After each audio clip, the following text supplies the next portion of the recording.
আসসালামু আলাইকুম everyone, welcome back to new video. Tahid Afridi, কি অবস্থা সবার? স্বাগতম সবাইকে এসএসসি ফিজিক্সের আরও একটি ক্লাসে। সো আমরা কপিগুলো নিয়ে কথা বলছিলাম ফিজিক্সের, অ্যান্ড এর আগে যে লাস্ট দুইটা ভিডিও করেছি সেগুলোতে আমরা case number 1 and case number 2 নিয়ে কথা বলছি। সো আজকে কেস নাম্বার 3, অ্যান্ড এই কেস নাম্বার 3 থেকে রাজশাহী বোর্ড 25-এ আমাদের একটা কোশ্চেন আসছে। সো আমরা একই সাথে কেস নাম্বার 3টা এটার যে কনসেপ্ট সেটা ক্লিয়ার করবো অ্যান্ড ম্যাথটা সলভ করবো। তো চলো আমরা দেখি কেস নাম্বার 3 তে কি হয়।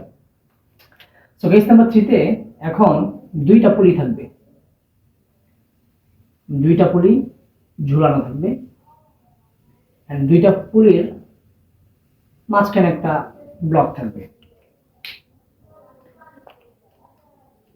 তো দুইটা পুলি থাকবে এন্ড দুইটা সুতাও থাকবে একসাথে, যেহেতু পুলি দুইটা সুতাও দুইটা।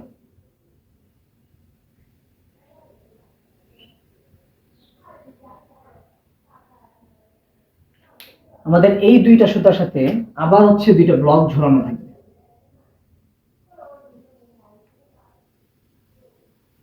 দুইটা ব্লক ঝোলানো থাকবে।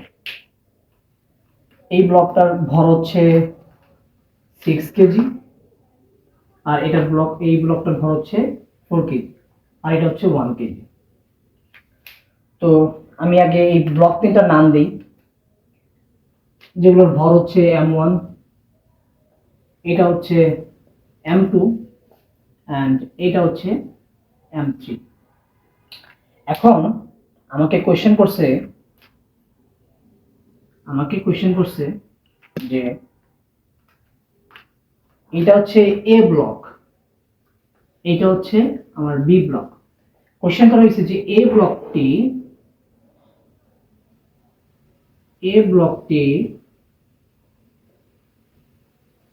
কত ত্বরণে নিচে পড়বে।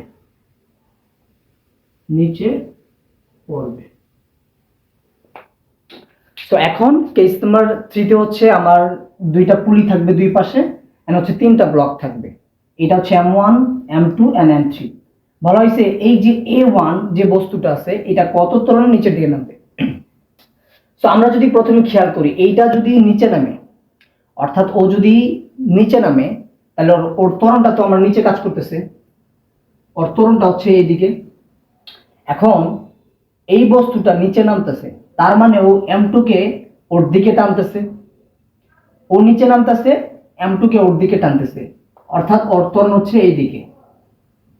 এখন ও নিচে নামতেছে, ও ওই দিকে সরে যাচ্ছে, আর এই ব্লকটা m3 যেটা সেটা তো উপরে উঠে যাচ্ছে, তাহলে ওর যে ত্বরণ সেটা তো উপরের দিকে কাজ করতেছে, খারাপ উপরের দিকে, which is a, and এই এর মানটাই আমাকে বের করতে বলছে যে এ ব্লকটা কত ত্বরণে নিচে নাম পড়বে।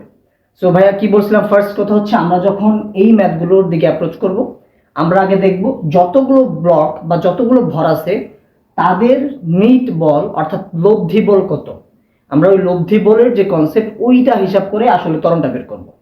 সো m1 ব্লকের জন্য যদি দেখি যে m1 যে বস্তুটা আছে ও তো আমার ওর যে mg বল, m1 ভরের বস্তু, ওর mg বল খাড়া নিচের দিকে, তাই না, which is m1g। ও নিচের দিকে পড়তেছে, সুতা কি করতেছে, ওরে উপর দিকে টানতেছে, which is t1, কারণ সুতা দুইটা। এখন এই ব্লকটাকে দুইটা সুতা দুই পাশ দিয়ে ধরে রাখছে, তাহলে দুইটা সুতা, m1g নিচে পড়তেছে, t1 ওরে উপর দিকে টানতেছে, তাহলে t1 ওরে উপরের দিকে টানতেছে। তাহলে m1 ভরের জন্য আমার ওই লব্ধি বলটা কি হয় সেটা দেখব। m1 ভরের জন্য, m1 ভরের ক্ষেত্রে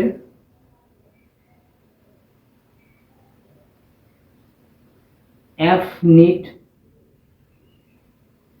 নিট কি হবে, m1g নিচে পড়ে যাইতেছে আর t1 বল উপরে টানতেছে, কিন্তু উপরের দিকে যাচ্ছে না, ও নিচের দিকে পড়ে যাইতেছে, তার মানে m1g টা বড়। তাহলে লব্ধি বল m1g minus t1 equals to m1a। শেষ। তাহলে একটা ভরের যে বস্তু আছে ওইটার জন্য আমার শেষ। এখন আমি m2 এর জন্য দেখি। এখন ভাই M2 এর জন্য তো mg বল নিচে দিয়ে কাজ করতেছে, রাইট? তাহলে ওর mg বল m1g m2g যেটা নিচে দিয়ে কাজ করতেছে, কিন্তু এই ব্লকটা কোন দিকে যাচ্ছে, ডানে না বামে? অ্যাবসলিউটলি ডানে।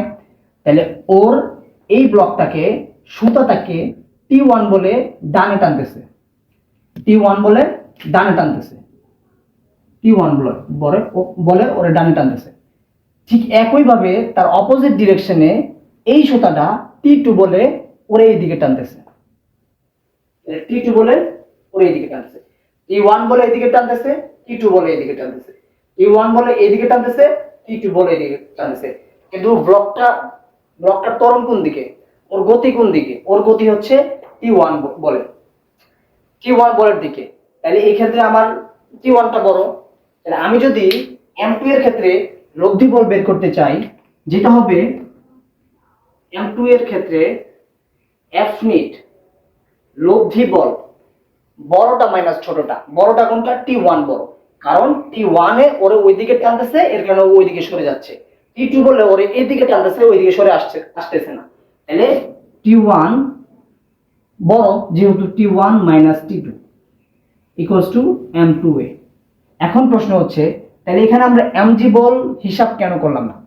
আচ্ছা, আমরা যে লব্ধি বল বের করতে চাই, কোন একটা বস্তুর কোন একটা ব্লকের যে আমরা লব্ধি বল বের করতেছি, ওদের লব্ধি বল বের করার ক্ষেত্রে আমরা তো গতি বরাবর হিসাব করতেছি, গতি বরাবর না, একটা যদি ডানে টানে আর একটা বামে টানবে, তাহলে যেইটা বড় সেই বড়টা থেকে ছোটটা বাদ। এখন mg বল ওর নিচের দিকে টানতেছে, ও তো নিচের দিকে আসতেছে না, ও T1 বলের টানার কারণে ও ওই দিকে সরে যেতেছে, আর T2 ওর এই দিকে টানতেছে, কিন্তু ও সরে যেতেছে ওই দিকে, তার মানে T1 বড়, এর কারণে T1 minus T2 equals to M2 into A। শেষ।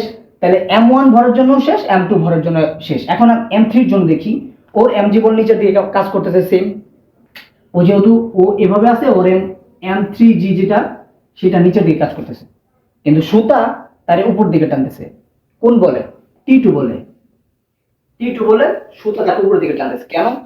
কারণ M1G নিচের দিকে পরে আসতে চাইলেও ও আসতে পারতেছে না, সুতার টান তাকে উপর দিকে ধাক্কা দিতেছে, তার মানে সুতার টান বড়, T2 বড়।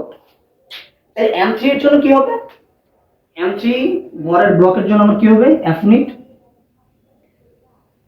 T2 টানতেছে, সুতা তো এটা 2 নাম্বারটা, এটা ছিল 1 নাম্বার সুতা, সুতা দুইটা, এটার জন্য T1 হইছে, এটার জন্য T2 হইছে। তাহলে T2 এর কারণে উপরে সরে যেতেছে, T1 এর কারণে T1 ওর নিচে টানতেছে, T2 উপর দিকে টানতেছে, কিন্তু ও যাইতেছে উপরের দিকে, তাহলে T2 বড়। তাহলে T2 minus M3G equals to M3A। এটা আমার 1 নম্বর সমীকরণ, এটা 2 নাম্বার, আর এটা হচ্ছে আমার 3 নম্বর সমীকরণ। এখন জাস্ট আমি 3টা সমীকরণ জাস্ট সিম্পলি যোগ করে দেব। সিম্পলি যদি যোগ করে দেই, আমার কি থাকে? T1 প্লাস T1 মাইনাস কাটা, T2 মাইনাস T2 প্লাস কাটা, আমার থাকলো কি তাইলে? আমার এখানে থাকতেছে M1G minus M3G equals to, আমি যদি প্রথমে এটা কমন নেই, এ কমন যদি নেই, M1 plus M2 plus M3। এখন আমি এর মানটা বের করতে চাচ্ছি, A ইকুয়ালস টু কি হবে? A ইকুয়ালস টু হবে M1G, আচ্ছা আমরা একেবারে লিখি, জিটা যদি কমন নেই, জি কমন নিলে M1 মাইনাস M3, আর নিচে হবে M1 plus M2 plus M3।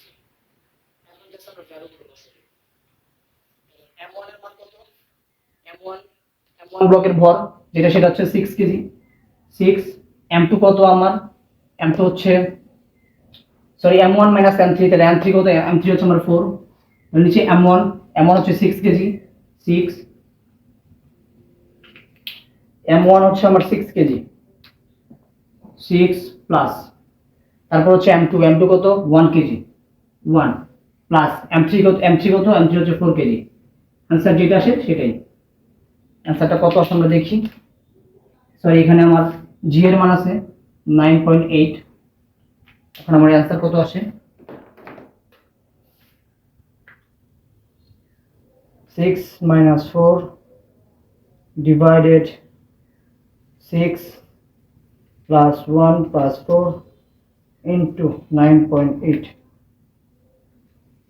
which is 1.78 অর্থাৎ 1.78 মিটার পার সেকেন্ড স্কয়ার।